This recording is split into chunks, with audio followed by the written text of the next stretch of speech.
Hello, welcome back. My name is PJ and I am a alcoholic. I am back for chapter 11, the last chapter in the first 164 pages of the big book. If you have been listening along, I apologize for the gap in recordings, but here we are. We are back. I am still sober. I am still doing good, killing it in other areas of my life.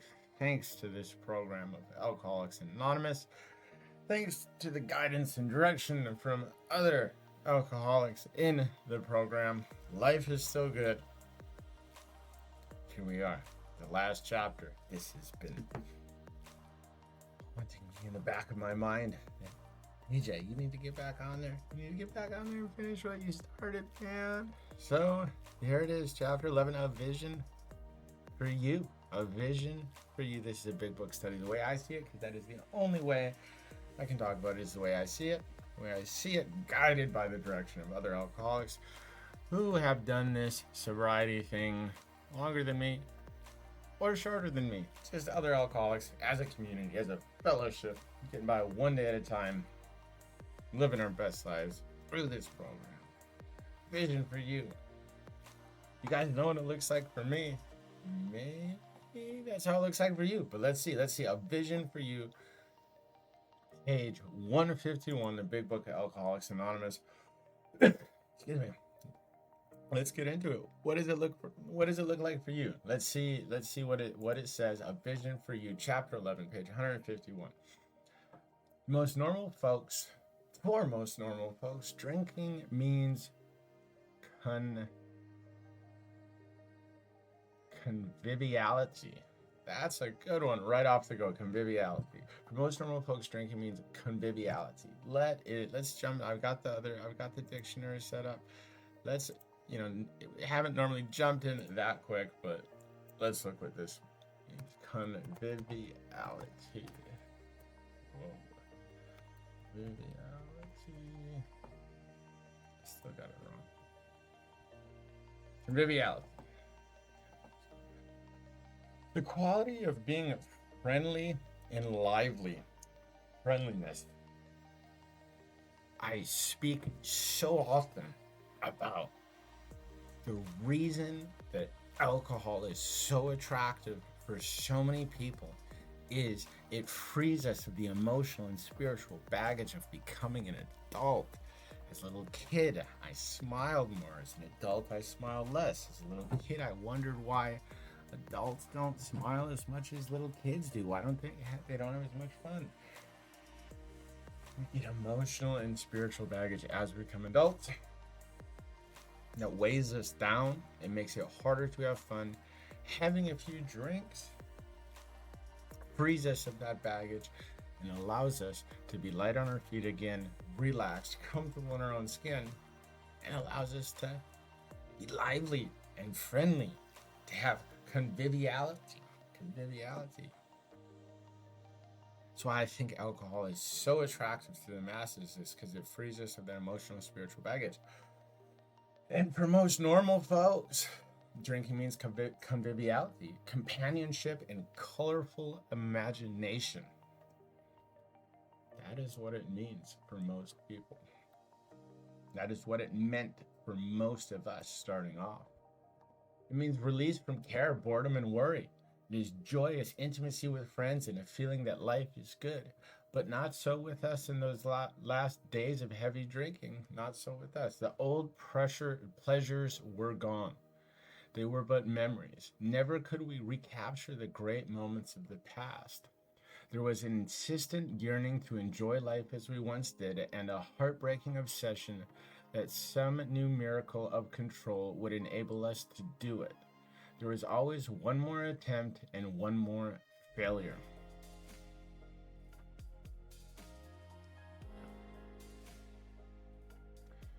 The less people tolerated us, the more we withdrew from society, from life itself. As we became subjects of King Alcohol, shivering denizens of his mad realm, the chilling vapor that is loneliness settled down. It thickened, even it became blacker. Some of us sought out sordid places, hoping to find understanding, companionship, and approval. Momentarily we did, then we would come oblivion, and then would come oblivion and the awful awakening to face the hideous four horsemen: terror, bewilderment, frustration, despair, and despair. Unhappy drinkers who read this will understand. There's a lot to unpack here. It started as friendship, conviviality, companionship, colorful imagination, release of care and boredom and worry, good days, fun, relieved us of that emotional and spiritual baggage. And we always wanted to rekindle that serenity that alcohol gave us. But it wasn't possible. It wasn't possible for some of us. The less that we tolerated alcohol, the less successful we were at using alcohol. Society shut us out. There was no friendship, there was no friendliness, there was no connection. That was lost, and we were just left with alcohol by ourselves, sad, still making a mess. Terror, bewilderment, frustration, and despair has attacked us, come over us, and things are dark. Now and then a serious drinker, being dry at the moment, says, I don't miss it at all, feel better, work better, have a better time. As ex-prom drinkers, we smile at such a sally. We know our friend is like a boy whistling in the dark to keep up his spirits. He fools himself. Inwardly, he would give anything to take a half dozen drinks and get away with them. He will persistently try the old game, for he isn't happy about his sobriety. He cannot picture life without alcohol. Someday he will be unable to imagine life either with alcohol or without it. Then he will know loneliness such as few do. He will be at the jumping off place. He will wish for an end. In the beginning, we can't picture life without alcohol. And then at the end, alcohol is ruining our lives. Drugs are ruining our lives so bad that we can't continue life with it, but we can't continue life without it. And that is a rough place to be, but that is the jumping off place for Alcoholics Anonymous. Once you get to that place, you are primed and ready to take certain steps to relieve yourself of all of that distress and torture, all of that terror, bewilderment, frustration, and despair. We have shown how we got out from under. You say, yes, I'm willing, but am I to be consigned to a life where I shall be stupid, boring, and glum? Like righteous people I see, I know I must get along without liquor, but how can I? Have you a sufficient substitute? Have you a sufficient substitute? This is important. I say all the time that alcohol gave us serenity. Humans so much seek to have serenity in their life. We had it as a child. A lot of us had it as a child. We had serenity. We lose it as we get older, and we miss it so bad. We miss that serenity. And then comes along alcohol. We drink the alcohol, and we get that serenity back. And boy, oh boy, does it feel nice to have that serenity back. It feels so good to have that serenity back from the alcohol and drugs. Sadly, the alcohol and drugs are not the path to serenity. It is a temporary solution. It is a trap. Any benefit you get from alcohol and drugs, you have to pay back in misery later. Generally speaking, that's how it went for me. I did not know that through a path of sobriety, I was going to be able to obtain the same serenity that I had from those drinks, from those drugs. I did not know that that's the path where sobriety would lead me. I made this analogy the other day, is that if I were to say I have a drug or I have a drink that gives you all the benefits of drugs and alcohol, but with none of the consequences, none of the side effects, but I've placed it on the top of Mount Everest. It's yours to go get if you want it. Most of us would say, I'm good on that. The liquor store is right down the corner. I'm going to jump in my car. I'm going to go get a bottle. It's easier. It is right there. But it comes with the side effects. This program is that substitute that's on top of Mount Everest that takes effort to get there. But eventually, if you want that relief, you're going to head in that direction. You're going to do what it takes to get that, because as humans, we value serenity so much. We want it so bad that we're going to go to any lengths to get it.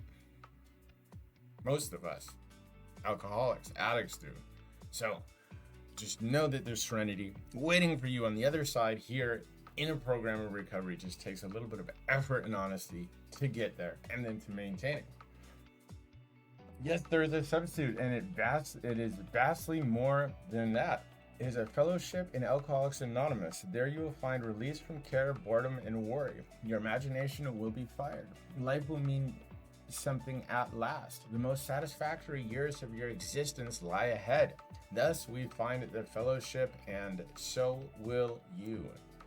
The most satisfactory years of your life and your existence lie ahead. Believe it when it says that. Believe me that I have experienced that, and I've seen countless others experience it. The most satisfactory years of your life lie ahead. How is that to come about, you ask? Where am I supposed to find these people? You're going to meet these new friends in your own community. Near you, alcoholics are dying helplessly like people sinking in on a ship. If you live in a large place, there are hundreds, high and low, rich and poor. These are future fellows of Alcoholics Anonymous. Among them, you will make lifetime friends. You will be bound to them with new and wonderful ties, for you will escape disaster together, and you will commence shoulder to shoulder your common journey. Then you will know what it means to give of yourself that others may survive and rediscover life. You will learn that full meaning of love thy neighbor as thyself.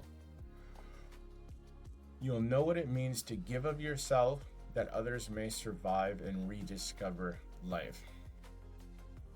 The most valuable gift you can give to another human being is that of serenity. If you can just plant the seeds and give some simple guidance and suggestion that leads a person into a life of serenity, you have given them the most valuable gift possible. Better than $1 million, better than anything you can think of, because people want things. Why do they want things? They want things because they think there's serenity. They think there's happiness on the other side.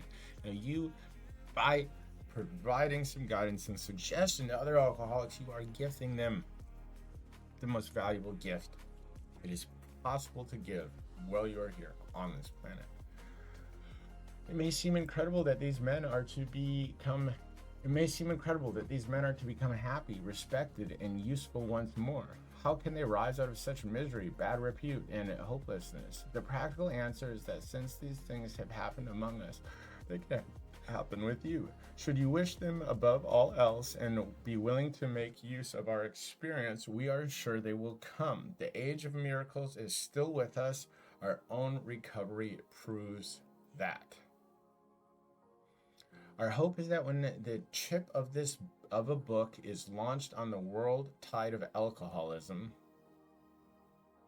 defeated drinkers will seize upon it and to follow its suggestions. Many, we are sure, will rise to their feet and march on. They will approach sick other ones, and Fellowship of Alcoholics Anonymous may spring up in each city and hamlet. Havens for those who must find a way out.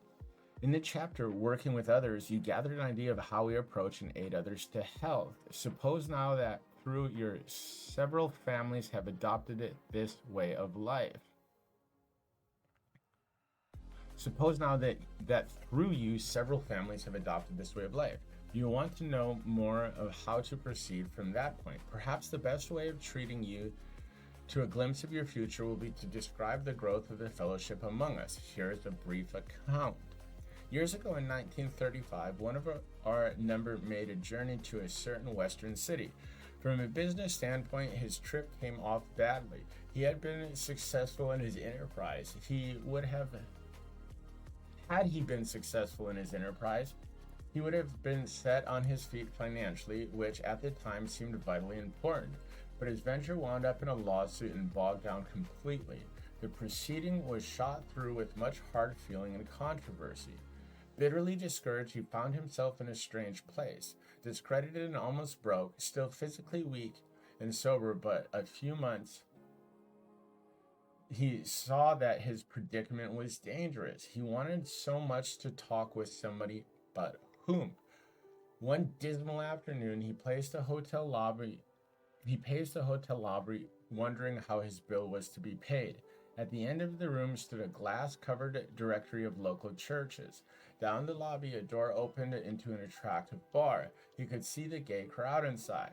In there, he would find some companionship and release. Unless he took some drinks, he might not have the courage to scrape an acquaintance and would have a lonely weekend. Of course, he didn't drink, but why not sit, hopefully, at a table, a bottle of ginger ale before him? After all, he had not been sober 6 months now. Had he not been sober 6 months now? Perhaps he could handle, say, 3 drinks, no more. Fear gripped him. He was on thin ice. Again, it was the old insidious insanity that the first drink. With a shiver, he turned away and walked down the lobby to the church rectory. Music and gay chatter still floated to him from the bar. But what about his responsibilities? His family and the men who would die because they would not know how to get well. Ah, yes, those other alcoholics. There must be many such in this town. He would phone a clergyman. His sanity returned, and he thanked God. Selecting a church at random from the directory, he stepped into a booth and lifted the receiver.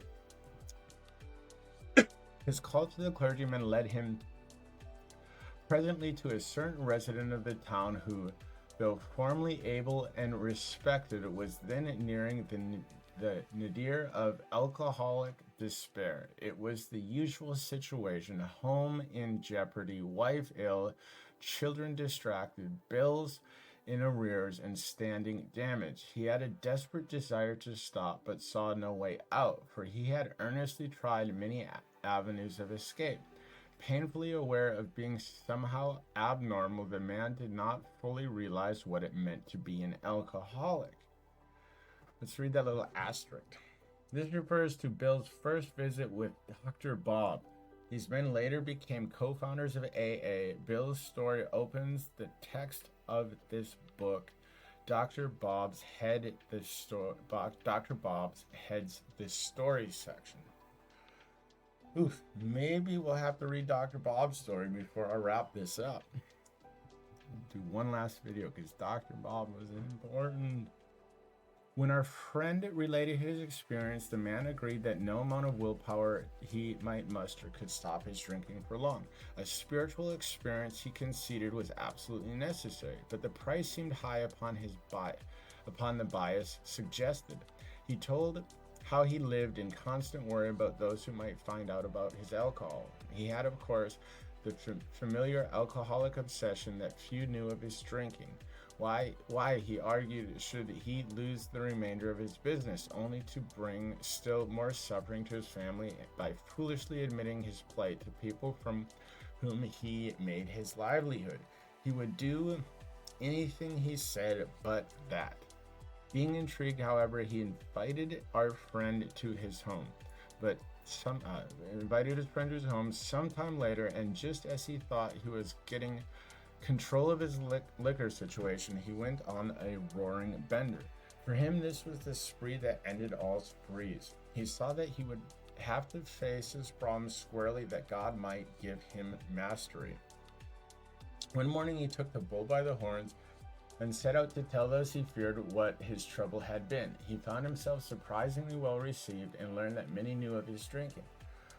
Stepping into his car, he made the rounds of people he had hurt. He trembled as he went about, for this might be ruin, particularly to a person in his line of business. He's going around and he's working on doing this amends process. This is the beginning of that. Just dove into it. This is how this is where step 9 and step 10 originate. At midnight, he came home exhausted but very happy. He has not had a drink since. As we shall see, he now means a great deal to his community, and the major liabilities of 30 years of hard drinking have been repaired in 4. But life was not easy for the two friends. Plenty of difficulties presented themselves. Both saw that they must keep spiritually active. One day they called up the head nurse of a local hospital. They explained their need and inquired if she had a first-class alcoholic prospect. She replied, "Yes, we've got a corker. He's just beaten up a couple of nurses. Goes off his head completely when he's drinking, but he's a grand chap when he's sober. Though he's been here 8 times in the last 6 months. Understand he was once a well-known lawyer in town, but just now we've got him strapped down tight." This refers to Bill and Dr. Bob's first visit to AA number 3. See the pioneering session. This resulted in AA's first group in Akron, Ohio, 1935. This is cool. This is how Alcoholics Anonymous started. This is the story of that. Here was a prospect, all right, but by the description, none too promising. The use of spiritual principles in such cases was not so well understood as it is now, but one of the friends said, "Put him in a private room, we'll be down." 2 days later, a future fellow Alcoholics Anonymous stared glassily at the strangers beside his bed. "Who are you fellows and why this private room? I was always in a ward before," said one of the visitors. "We're giving you a treatment for alcoholism." Hopelessness was written large on the man's face as he replied, "Oh, but that's no use. Nothing would fix me. I'm a goner. The last 3 times I got drunk on the way home from here. I'm afraid to go out the door. I can't understand it." For an hour, the two friends told him about their drinking experiences. Over and over, he would say, that's me, I drink like that." The man in the bed was told of the acute poisoning from which he suffered, how it deteriorates the body of alcoholic and warps its mind. There was much talking about the mental state preceding the first drink. "Yes, that's me," said the sick man. "The very image. You fellows know your stuff, all right, but I don't see what good it'll do. You fellows are somebody. I was once, but I'm nobody now. From what you tell me, I know more than ever. I can't stop." At this, both the fellow visitors burst into a laugh.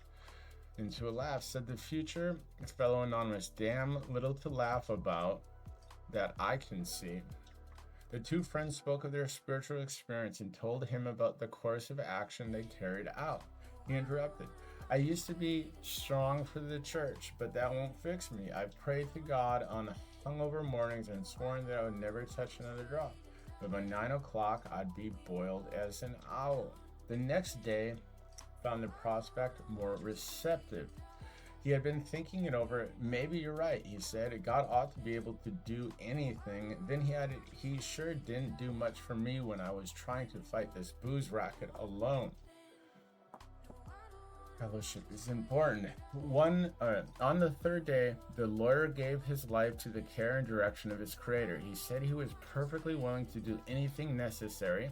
His wife came, scarcely daring to be hopeful, though she thought she saw something different about her husband already. He began to have a spiritual experience. The Lord gave his life to the care and direction of his Creator. This is step 3. Made a decision to turn our will and our care over to a power greater than ourselves. So made the decision to turn our will and our life over to the care of God as we understood him or don't understand him. We made the decision to turn it over. Turn my will over is my actions. Turn my life over is the result of things that happen in life. Turning your will over means you do the right thing. Turning your life over means you relieve yourself of the anxiety of the future, anxiety of how things are going to turn out, as long as you're doing the right thing. It's turning your will over. It works rather well. Give it a try. Get with a sponsor. get their input on it, give it a go. I've had great results. That afternoon, he put on his clothes and walked from the hospital a free man. He entered a political campaign, making speeches, frequenting men's gathering places of all sorts, often staying up all night. He had lost the race by only a narrow margin. Oh, okay. He entered a political campaign, making speeches, frequenting men's. All right, so he only lost by a little bit. But he had found God, and in finding God, had found himself. That was in June 1935. He never drank again. He too has become a respected and useful member of his community. It's important to become a respected and useful member of your community. It will happen as you do this. He has helped other men recover and is a power in the church from which he was long absent. So you see, there were 3 alcoholics in that town who now felt they had to give to others what they had found or be sunk. After several failures to find others, a 4th turned up. He came through an acquaintance who had heard the good news. He proved to be a devil-may-care young fellow whose parents could not make out whether he wanted to stop drinking or not. They were deeply religious people, much shocked by their son's refusal to have anything to do with the church. He suffered horribly from his sprees, but it seemed as if nothing could be done for him. He consented, however, to go to the hospital, where he occupied the very room vacated by the lawyer. He had 3 visitors. After a bit, he said, the 3 visitors being those 3 guys, Bill, Bob, and the third. The way you fellows put this spiritual stuff makes sense. I'm ready to do business. I guess the old folks were right after all. So 1 more was added to the fellowship. All this time, our friend of the hotel lobby incident remained in that town. He was there 3 months. He now returned home, leaving behind his first acquaintance, the lawyer, and the devil-may-care chap. These men had found something brand new in life. Though they knew they must help other alcoholics if they would remain sober, that motive became secondary. It was transcended by the happiness they found in giving themselves for others. They shared their homes, their slender resources, and gladly devoted their spare hours to fellow sufferers. They were willing by day or night to place a new man in the hospital after and visit him afterward. They grew in numbers. They experienced a few distressing failures, but in those cases, they made an effort to bring the man's family into a spiritual way of living, thus relieving much worrying and suffering, which is where Bill's wife ended up creating Al-Anon from. A year and 6 months later, these 3 had succeeded with 7 more. Seeing much of each other scarce, an evening passed that someone's home did not shelter a little gathering of men and women, happy in their release and constantly thinking how they might present their discovery to some newcomer. In addition to these casual get-togethers, it became customary to set apart 1 night a week for a meeting to be attended by anyone or everyone interested in a spiritual way of life. Aside from fellowship and sociability, the prime object was to provide a time and place where new people might bring their problems. I like this, that interested in a spiritual way of life, that very little after the first go of things does Alcoholics Anonymous focus on abstinence. The core of Alcoholics Anonymous ends up being a spiritual connection that helps us stay emotionally sober, spiritually fit, and capable, patient-loving, tolerant members of society who, as a product of all that, have good lives. Outsiders became interested. 1 man and his wife placed their large home at the disposal of this strangely assorted crowd. This couple has since become so fascinated that have dedicated their home to the work.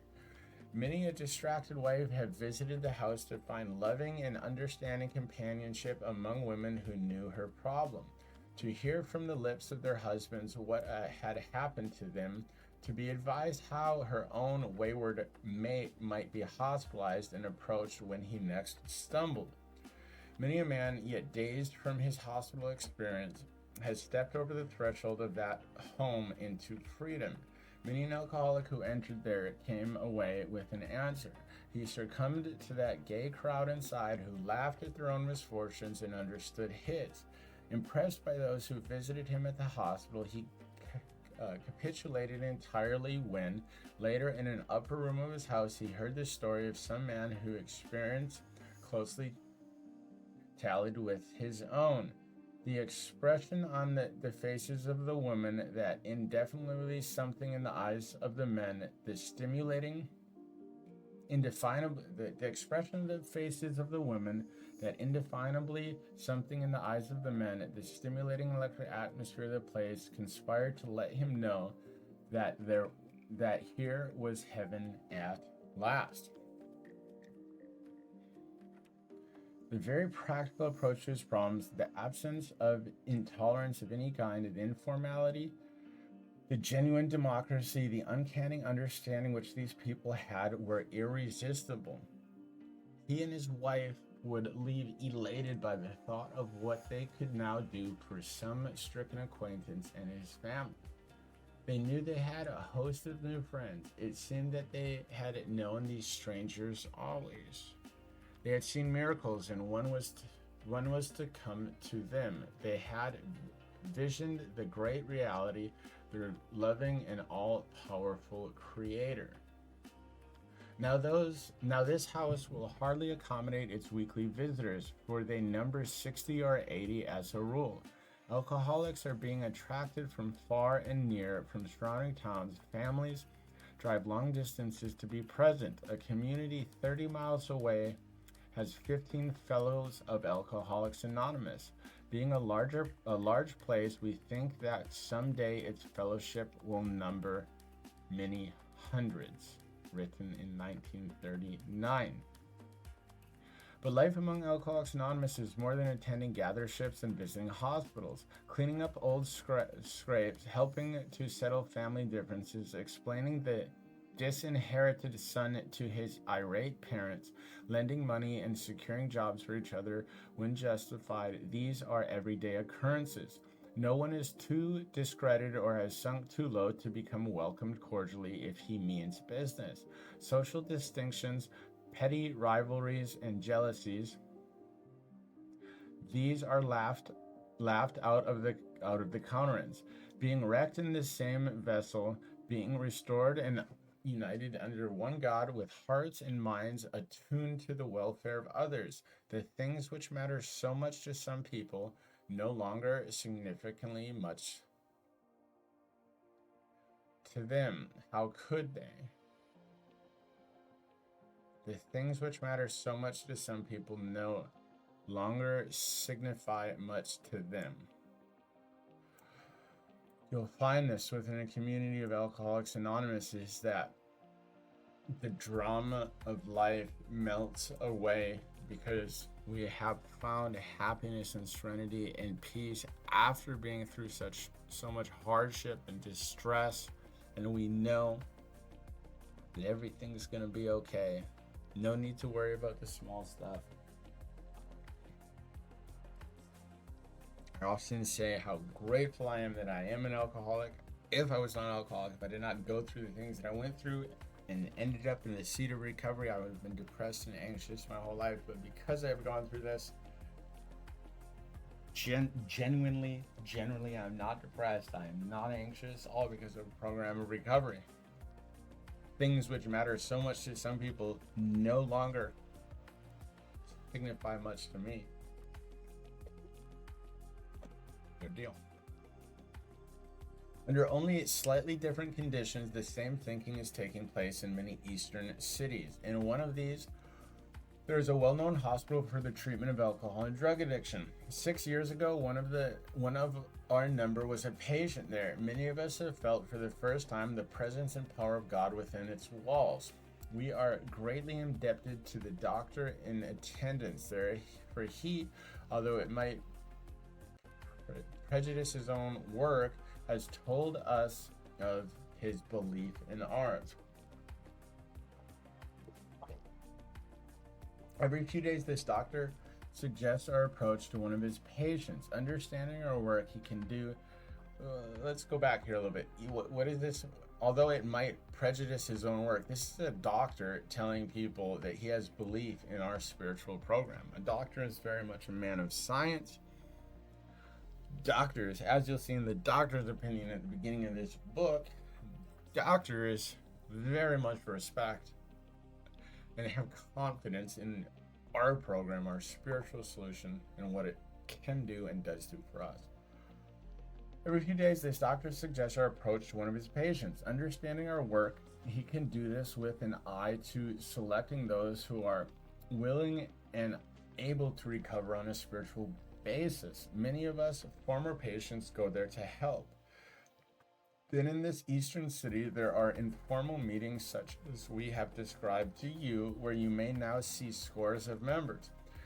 There are the same fast friendships, there are the same helpfulness to one another as you would find among our Western friends.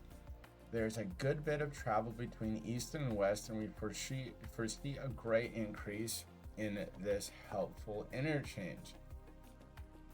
Someday we hope that every alcoholic who journeys will find a fellowship of Alcoholics Anonymous at his destination. To some extent, this is already true. Some of us are salesmen and go about. Little clusters of 2 and 3s and 5s of us have sprung up in other communities through contact with our 2 large centers. Those of us who travel drop in as well as often as we can. This practice enables us to lend a hand at the same time avoiding certain alluring distractions of the road, about which any traveling man can inform you. Written in 1939, 2007, there are over 114,000 groups. There is AA activity in more than 180 countries with an estimated membership of over 2 million people. Thus we grow, and so can you, though you be but one man with this book in your hands. We believe and hope it contains all that you need to begin. We know what you are thinking. You are saying to yourself, I'm jittery and alone, I couldn't do that. But you can. You forget that you have just now tapped a source of power much greater than yourself. To duplicate with such backing, what we have accomplished is only a matter of willingness, patience, and labor. We know of an AA member who is living in a large community. He had lived there but a few weeks when he found that the place probably contained more alcoholics per square mile than any city in the country. This was only a few days ago at this writing, 1939. The authorities were much concerned. He got in touch with a prominent psychiatrist who had undertaken certain responsibilities for the mental health of the community. The doctor proved to be able and exceedingly anxious to adopt any workable method of handling the situation. So he inquired, what did our friend have on the ball? Our friend proceeded to tell him, and with such good effects that the doctor agreed to test among his patients a certain other alcoholic from a clinic which he attends. Arrangements were also made with the chief psychiatrist of a large public hospital to select still others from the stream of misery which flows through that institution. So our fellow worker will soon have friends galore. Some of them may sink and perhaps never get it, but if our experience is a criterion, more than half of those approached will become fellows of Alcoholics Anonymous. When a few men in this city have then found themselves and have discovered the joy of helping others to face life again, there will be no stopping until everyone in that town has had his opportunity to recover, and he can and will, if he can and if he will. Still, you may say, but I will not have the benefit of contact with you who wrote this book. We cannot be sure. God will determine that, so you must remember that your real audience is always upon Him. your real reliance is always upon him. It is not upon the writer of the book. The real reliance is on power within yourself, on him. He will show you how to create the fellowship you crave. Our book is meant to be suggestive only. We realize we know only a little. God will constantly disclose more to you and to us. Ask him in your morning meditation what you can do each day for the man who is still sick. The answers will come if your own house is in order, but obviously you cannot transmit something you haven't got.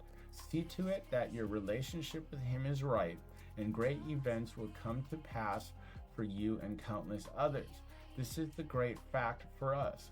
Abandon yourself to God as you understand God. Admit your faults to him and to your fellows. Clear away the wreckage of your past. Give freely of what you find and join us. We shall be with you in the fellowship of spirit, and you will surely meet some of us as you trudge the road of happy destiny. May God bless you and keep you until then. This is important. This last paragraph, our book is meant to be suggestive only. We're not demanding anybody do anything. We realize we only know little, but we've scraped the surface. We're onto something. We've found solution. More will be revealed. We ask power greater than ourselves to guide us in our morning meditation, to guide us in our day. Check in for work. Ask your new boss what it is you're supposed to be doing today. Do the right thing. Try to help people who are still suffering, who are still sick. In meditation, the answers will come if your house is in order, if you've cleared your resentments, if you've cleared your guilt and shame, you've made amends that allows the communication to open with a power greater than yourself. More clean, concise, clear guidance when your house is clean, when you don't have problems still inside, problems inside from problems you have a role in the outside, in guilt, shame, resentment. Clear yourself of that stuff. See with your relationship, see that your relationship is right. Relationship with yourself, with others. Clean house. They say the program is simple. Trust God, clean house, help others. That's what this is saying. You have a clean house, your spiritual connection will come.